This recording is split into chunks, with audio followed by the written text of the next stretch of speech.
السلام عليكم حبيباتي، اموركم هانيه. نتمنى ان شاء الله هذا الفيديو تلقاكم بالصحه والسلامه ان شاء الله يا ربي. بالنسبه للفيديو ديال اليوم فكره سحور.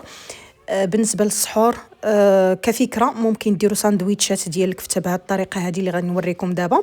تناخذوا شويه ديال الكفته كما شفتوا راني كورتها وبسطتها بحال هذا الشكل هذا، غير بوحده ما فيها حتى شي حاجه، وحطيتها في المقيله وزدت عليها واحد شويه ديال الزيت، ولكن راه طلقات الزيت ديالها كما تتشوفوا.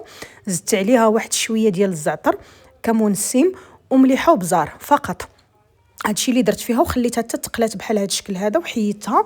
وديك الزويته فاش تقلات فاش تحمرات ضفت ليها واحد شويه د لاصوص طوماط، واحد جوج ماشي لاصوص طوماط، واحد جوج مطيشات محكوكين.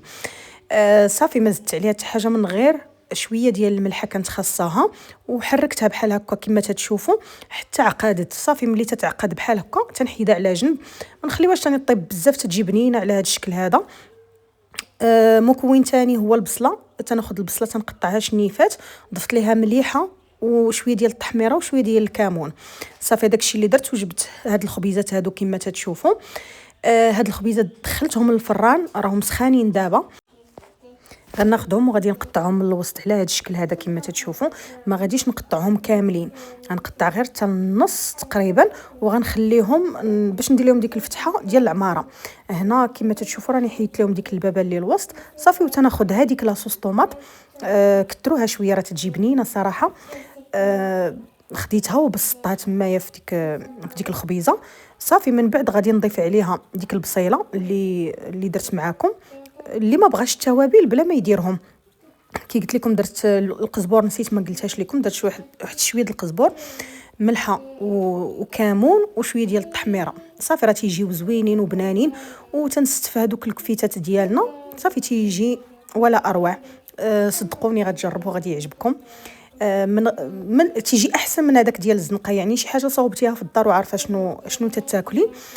غنكمل بنفس الطريقه، غادي ندير كاع الكميه اللي عندي، ندير 3 الخبيزات ديالي.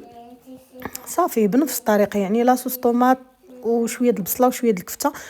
ممكن تضيفوا الخس الا كان عندكم، ممكن تضيفوا اي حاجه. ساندويتشات ممكن نعمروهم باي حاجه، غير كفكره سهله ما تتاخذش الوقت، يعني تتجلسي حتى لاخر لحظه وتتصاوبيها. وتيتكالوا سخان. ممكن ديريهم في البانيني تعاودي تسخنيهم، يعني الا بقاو واخا يبردوا غتعاودي ديريهم في البانيني وتسخنيهم تيجيو زوينين. صافي وتنقدموهم على هذا الشكل كما تتشوفوا. نتمنى ان الاعجاب ديالكم الفيديو ديال اليوم، ونتمنى تابوناو معايا وديروا لي لايك وتخليوا لي واحد الكومونتير زوين بحالكم. وشكرا لكم بزاف على الفرجه، وشكرا حتى على التعاليق ديالكم، وتبارك الله عليكم.